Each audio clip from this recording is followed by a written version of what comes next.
Apa kabar, Indes? Alhamdulillah sehat Kak, baik. Nah, alhamdulillah sehat baik ya. Nah, kalau kuliah ini gayanya ini luar biasa ini. Dadakan ini. Nah, teman-teman di luar sana pasti penasaran.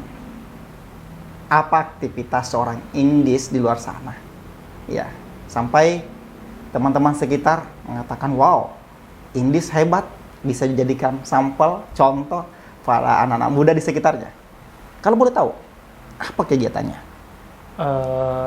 Alhamdulillah Kak, saat ini kita berkegiatan sebenarnya fokusnya itu di bidang pariwisata Kak. Pariwisata, iya.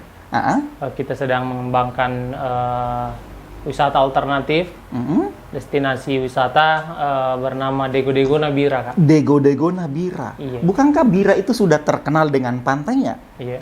Terus, kalau dibilang Dego Dego, apa yang menarik di sana? Kita menawarkan wisata alternatif Kak yang tentu pertama berbeda konsep. Konsepnya seperti apa? Kita fokus ke edutourism, ekoturism, tapi sebenarnya pondasi dari konsep wisata yang kita bangun itu sebenarnya tidak jauh-jauh dari syariat Islam Kak. Syariat Islam? Wah, Iya. menarik sekali. Itu beda yang lainnya ya. Iya. Nah, kalau perlu tahu, ini yang seperti apa sih? Kalau detailnya sebenarnya untuk yang konsepnya kan fokus ke edutourism, ekoturism, alam, sustainable tourism. Tapi rule yang ada di dalam kawasan Dego Dego iya. itu pertama kita denda 500.000 buat yang membuang sampah plastik ke laut. Iya. Sebagai dukungan kita untuk alam, juga kita belum terima pasangan yang belum halal untuk iya. nginap di sana. Jikapun ada rombongan, kita pisahkan tendanya. Saya penasaran sih, denda 500.000 ya yang buang Sampah plastik bukan pada tempatnya. Buang sampah plastik ke laut Kak. Oh begitu. Yang seperti apa itu yang dimaksud itu? Kayak botol, Botol. kayak gelas-gelas, kayak kemasan mungkin kerupuk apa. Terus gitu. tamu itu bagaimana tahu dong bahwa dilarang membuang itu? Adakah papan bicara atau apa seperti apa? Tentu Kak, kita selain misalnya papan bicara, kita sampaikan sebelumnya kepada pengunjung yang mau masuk, khususnya yang long time Kak, misalnya mau nginap atau dari pagi sampai sore seperti itu Kak. Tapi menarik sekali lain daripada yang lain. Tapi saya penasaran sih, awal berdirinya atau munculnya ide, muncul Dego Dego ini, seorang Indis kah yang atau ada teman lain juga yang membantu kok bisa beda dengan yang lainnya? Kalau awal sekali Kak, atau latar belakang mungkinnya Iya. yang menyebabkan Dego Dego muncul itu karena satu ketidaksesuaian antara konsep yang dimiliki oleh pemerintah dengan apa yang diinginkan atau diimajinasikan oleh teman-teman kebanyakan. Kalau di pemerintah hampir seluruh Indonesia sih Kak, bahwa indikator kemajuan wisatanya kita itu berfokus pada dua aspek. Yang pertama, berapa uang masuk dan berapa jumlah kunjungan. Sementara banyak indikator lain yang saya pikir perlu dimasukkan, terutama Di antaranya itu? Keberlanjutan terhadap alam, kegiatan di dalam, dia melanggar norma atau tidak seperti itu, dan terutama juga mengenai atraksi atau rule tentang tidak harus selalu indikatornya itu uang, tapi harus berfokus pada kualitas liburan. Terus indikator yang dibangun di Dego Dego ini dan rule-nya seperti apa? Sebenarnya sih kita menganut konsep rumah sih Kak. Dego Dego kan dari bahasa lokal artinya teras rumah. Teras rumah. Iya. Jadi saya sangat yakin bahwa orang yang liburan kebanyakan atau sebagian besarnya Kak, karena faktor butuh refreshing, stres mungkin dengan pekerjaan, atau ada mungkin persoalan lain hingga dia menginginkan liburan. Olehnya itu kayak menyiapkan kayak rumah kedua untuk wisatawan yang berkunjung dengan selain harga terjangkau, fasilitas juga memadai, karena kita juga siapkan penginapan Kak. Penginapan, ada penginapan ya? Iya, ada juga untuk yang backpacker atau teman-teman mahasiswa atau anak muda yang notabene masih kurang budget Kak, bisa juga camping Seperti itu. Iya. Nah, lebih penasaran lagi tadi kita sudah dengar salah satu konsep sampai terbangunnya Dego-Dego ini. Bagaimana dukungan seorang keluarga? Dukungan keluarga seorang Indis? Tentu orang tua Kak, yang supporting dari awal, apalagi kan setelah beberapa persoalan yang datang, khususnya di bidang pariwisata, keluarga, bapak sangat supporting untuk menciptakan atau membuat sebuah destinasi yang menjadi alternatif pilihan Kak, selain misalnya di dalam kawasan Pasir Putih Bira. Seperti itu. Iya. Nah, kalau boleh tahu masalah apa saja yang seiring berjalannya sampai Dego-Dego ini ada, pasti mungkin ada masalah-masalah ya. Cukup banyak sih Kak. Pertama yang paling seperti mungkin yang diketahui, pengolahan limbah Kak, belum clear. Data HIP kita cukup masih tinggi Kak. Iya, benar sekali. Zonasi minuman keras belum terzonasi dengan baik. Makanya saya pikir kayaknya butuh ruang-ruang atau lokasi alternatif untuk wisatawan supaya lebih banyak opsi pilihan terkait dengan tempat wisata atau tempat liburan Kak. Seperti itu ya? Iya. Terus apa yang ditawarkan di Dego-Dego? Apa pembeda dengan destinasi wisata lain? Iya. Kalau secara garis besar Kak, untuk wisata di Dego-Dego, kalau ke Dego-Dego, insya Allah akan ada nilai edukasi dibawa pulang. Pertama, selain atraksinya, kita menawarkan misalnya snorkeling, ada bagian paket sambil snorkeling Ada bisa melihat transplantasi karang Kak. Iya. Kita ada program adopsi karang untuk kelestarian Boleh lingkungan. dong saya coba di sana nanti. Boleh sekali Kak, kalau mau belajar menyelam, iya benar. entah itu free dive atau mungkin try scuba, bisa Kak Luar biasa sekali. Terus tamu-tamu pernah nggak ketika ke sana ada masalah atau komplain terhadap aturan-aturan yang ada pada Dego-Dego? Pernah Kak. Pernah satu wisatawan itu dengan sengaja membuang sampah plastik ke laut. Terus didenda nggak? Terus saya rencana denda. Rencana ya? Iya, tapi ketika saya menyampaikan bahwa saya mau denda, ternyata tidak ada uang sampai sebesar itu. Kan niatan dari awal memang bukan untuk dalam tanda kutip ada uangnya 500.000. Tapi efek jera di balik itu. Kemudian karena posisinya seperti itu, jadi saya berikan opsi lain. Yaitu silahkan turun, berenang, ambil sampahnya kembali, dibawa naik. Tapi mau tamu itu? Mau tidak mau Kak. Tapi di akhir cerita, di akhir cerita dia bilang dia tidak mau datang lagi. Saya bilang tidak ada masalah soal itu. Itu rule yang harus selalu dijaga Kak ya. Benar sekali. Dan untuk wisatawan yang memang terkadang terlupakan untuk mengenai hal-hal seperti itu, menurut dia biasa saja. Tapi saya pikir dengan kondisi kita saat ini, sampah sudah banyak sekali, pengolahan sampah belum maksimal. Ketika sekedar himbauan saja Kak, tanpa ada action di lapangan, tidak ada punishment juga. Punishment juga ya. Saya pikir tidak terlalu ngefek Kak. Nah,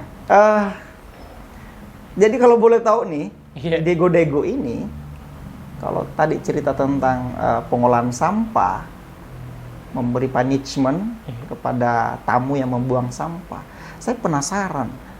Mungkin tempatnya atau villanya di sana semua recycle ya? Sebagian besar apa yang ada di Dego-Dego, baik itu bangunan mungkin adalah dari limbah Kak. Dari terutama limbah ya? Kayu di pantai, jadi kursi atau meja. Ada juga limbah-limbah batok kelapa, limbah bambu, kita jadikan interior desain kamar Kak. Itu yang dilakukan ya di Dego-Dego? Iya Kak. sedikit-sedikit Iya. seperti itu, Kak. Pernah tidak berbagi dengan pengembang wisata di sekitarnya bahwa apa yang dilakukan khususnya untuk recycle? Iya, Kak. Nah. Kalau di Dego-Dego kan ada beberapa juga tetangga-tetangga Iya, yang punya destinasi, ada Panai Kambiraya iya, yang sering mengolah juga recycle yang dari limbah-limbah, baik itu kayu, bambu, plastik dan lain-lain. Juga ada yang terbaru juga, Kak, ada Tanah Semesta. iya, Ya, adik punya, Kak, Hah?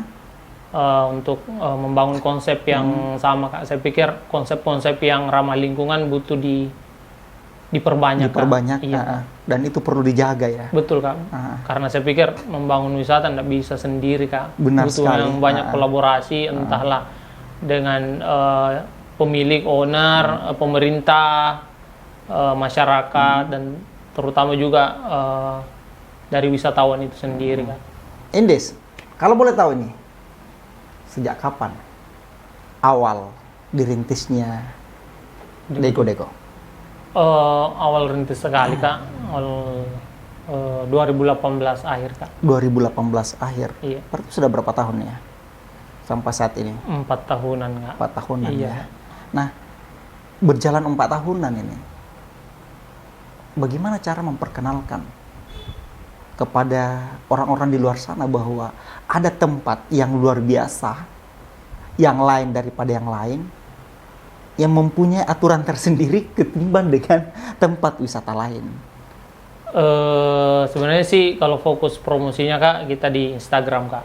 Instagram apa namanya? Dego-Dego Nabira, Kak. Dego-Dego Nabira. Iya. Namun mengenai rule yang tadi biasanya disampaikan ketika wisatawan itu datang atau berencana datang, Kak. Iya.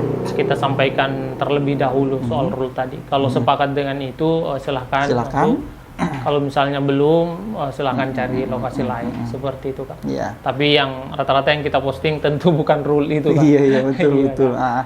Tadi kembali bahwa selain bahwa di tempat itu adalah yang menarik alam di sekitarnya, dan kalau tidak salah ini bahwa di Dego-Dego juga ini mempunyai kolam yang besar yang notabene-nya apa yang dicari di kolam itu dalam artian penghuni laut mungkin ada kan gitu. Betul, Kak. Benar nggak itu? Betul, Kak.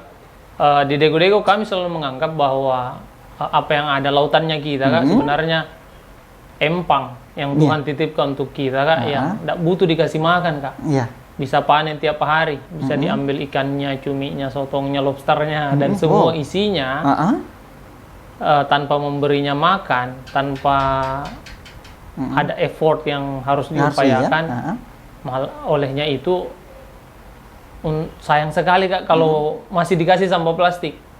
Seperti itu. Iya, makanya kita berani untuk mengambil rule itu, mendenda 500.000. 500.000 sebenarnya kalau dilihat dari segi angka murah sekali, Kak. Apakah dengan adanya seperti itu salah satu konsep lahirnya role itu bahwa ketika kita buang sampah mungkin isinya penghuninya di bawah itu akan susah didapatkan? Bukan hanya susah, Kak. Banyak misalnya ekosistem di bawah itu rusak dan mati, ya? Kak. Di antaranya itu? Penyu, Kak. 2019 kita dapat penyu mati di pantai. Kalau dari segi ukuran masih terlalu kecil. Iya. Kalau dari misalnya matinya karena serangan hiu pasti tidak utuh. Setelah dibelah ternyata banyak potongan sampah plastik di dalam, dan batoknya kami ambil buat memorable, kami pasang di Dego-Dego sebagai pengingat, Kak, bahwa teman-teman memiliki nilai investasi dosa saat membuang sampah plastik ke laut, karena banyak juga hewan-hewan di bawah yang mati. Tentu ada kerusakan lain yang tidak terlihat, seperti misalnya karang dan lain-lain. Itu juga berdampak, Kak, karena adanya sampah. Ini juga tertarik karangnya. Apakah terumbu karang di sana? Kan biasanya kalau banyak ikan dan isinya itu dan teman-teman yang lain, berarti terumbu karang juga subur. Iya, per hari ini kalau saya lihat karang kita di Dego-Dego kan 50%-an rusak, Kak. 50% rusak. Iya. Disebabkan karena? Kalau saya lihat bekasnya pengeboman Kak. Tapi saat ini Pengeboman, yang ya. paling dikhawatirkan itu adalah bius. Bius ya pengaruh juga ya. Iya, lebih berbahaya Kak. Bius daripada bom. Bom. Kalau bom mungkin jaraknya 5 meteran dari titik. Kalau bius dia menyebar Kak, lebih jauh jangkauannya untuk merusak. Makanya butuh kolaborasi banyak sebenarnya Kak untuk menjaga kolam ikan kita Kak. Terus bagaimana kenyamanan para pengunjung kalau hal itu masih ada? Sebenarnya dari segi kenyamanan pengunjung sebenarnya selain kita ajak Kak, kita ajak untuk sama-sama menjaga karang, menyampaikan hal-hal yang dapat merusak. Kita ada program sebenarnya adopsi karang Kak. Adopsi karang. Iya. Dengan cara Sisa membayar Kak 50.000 untuk satu orang anakan ya? karang. Oh, satu anakan ya. Iya, itu bisa tulis namanya di situ Kak. Dia jadikan anakan yang dipelihara oleh pengelola, kemudian dilaporkan perkembangannya kepada yang mengadopsi Kak. Maksudnya tamu silakan tanam sendiri. Bisa tanam sendiri, bisa ditanamkan, bisa tulis juga namanya di sana Kak.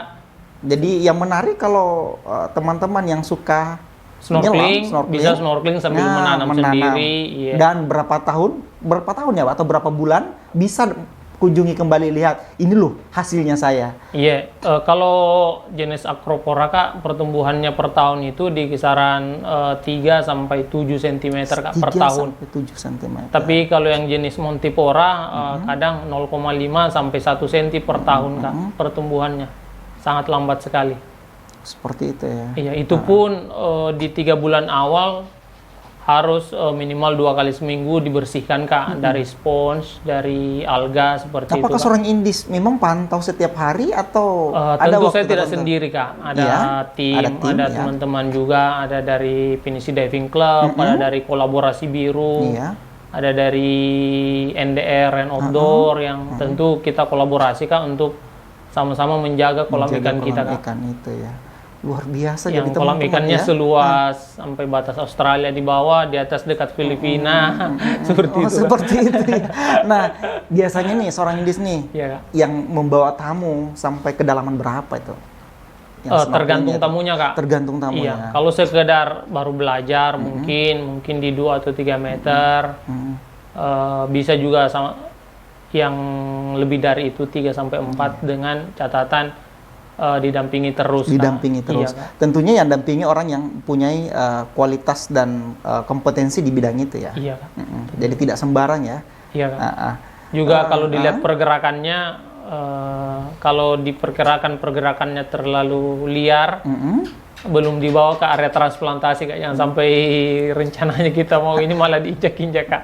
Oh, seperti itu ya. Iya Kak, paling snorkeling di atasnya lihat-lihat gitu. Seperti itu. Iya. Saya kira diikat menjauh dari kita, tarik lagi. Iya Kak. Menarik sekali, tapi pernah ada saya tanya-tanya bahwa ke Dego-Dego itu ya kalau mau makan udang dengan hasil tangkapan sendiri, ayo ke sana.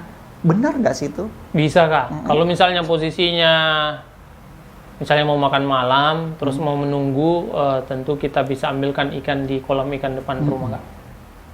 Kalau misalnya yang penting cuaca mendukung Kak. Cuaca mendukung ya. Iya Kak. Bisa juga bawa makanan sendiri. Bawa makanan seperti sendiri. itu, Kak. Iya. Oke, luar biasa sekali. Kalau boleh tahu nih, untuk sampai ke Dego-Dego ini, tadi kan sudah ada di media sosial ya. Iya.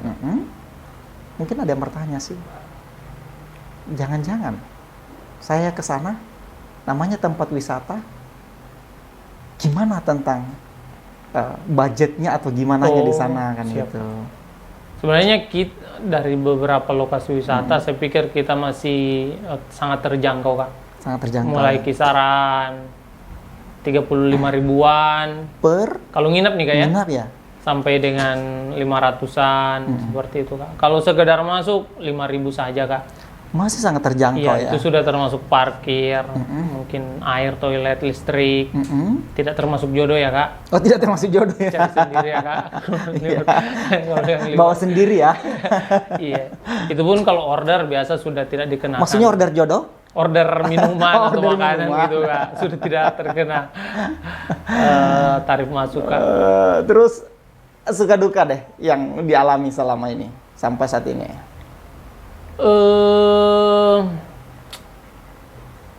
Kalau sukanya sih pemandangan cantik Kak. Tentu suasana paginya yang kalau burung-burung bernyanyi seperti itu, terus nelayan pulang setelah mencari ikan sambil nunggu sunrise setelah sholat subuh dengan kopi hangat dan pisang goreng buatan istri, saya pikir itu berharga sekali Kak.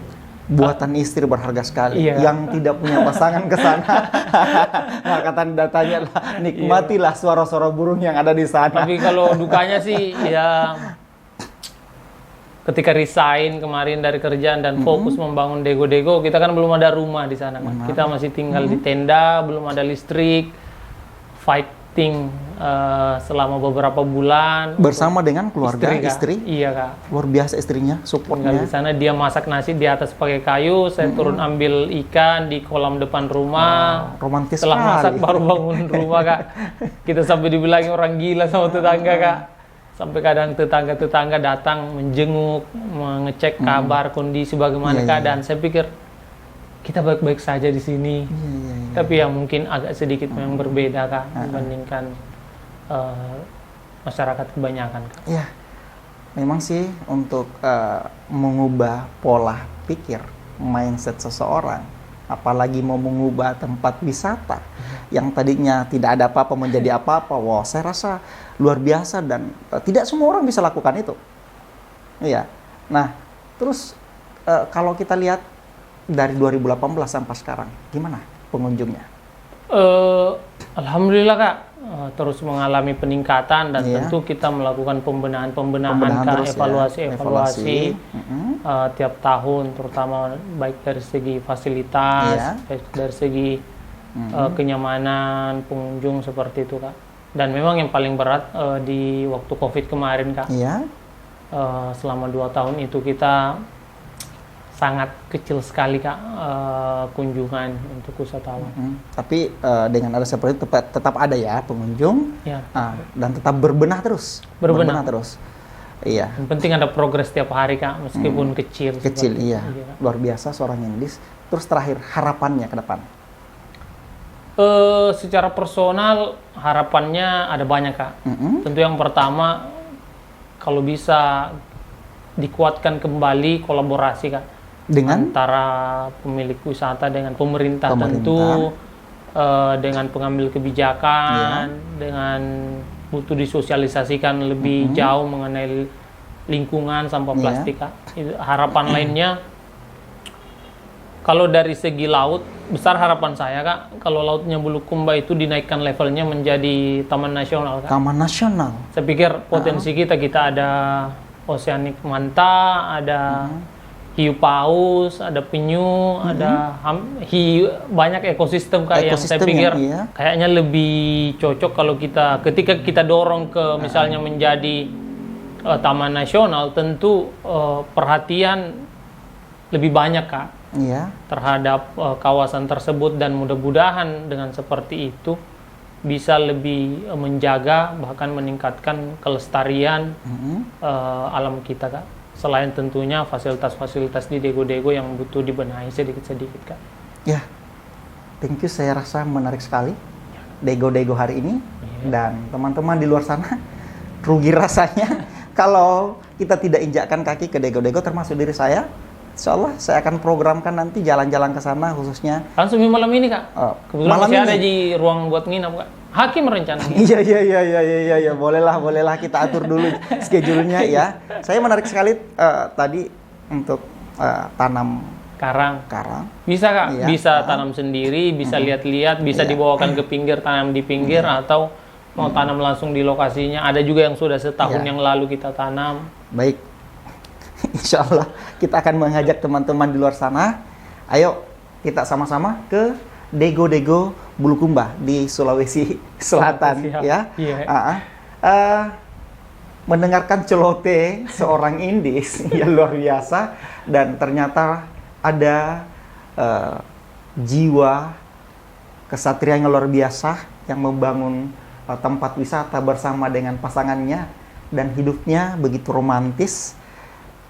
yang susah didapatkan oleh orang luar sana, dan mereka mampu mengubah pola pikir, mindset, dan orang-orang di sekitarnya. Dan tentunya hari ini kita berterima kasih, dan mudah-mudahan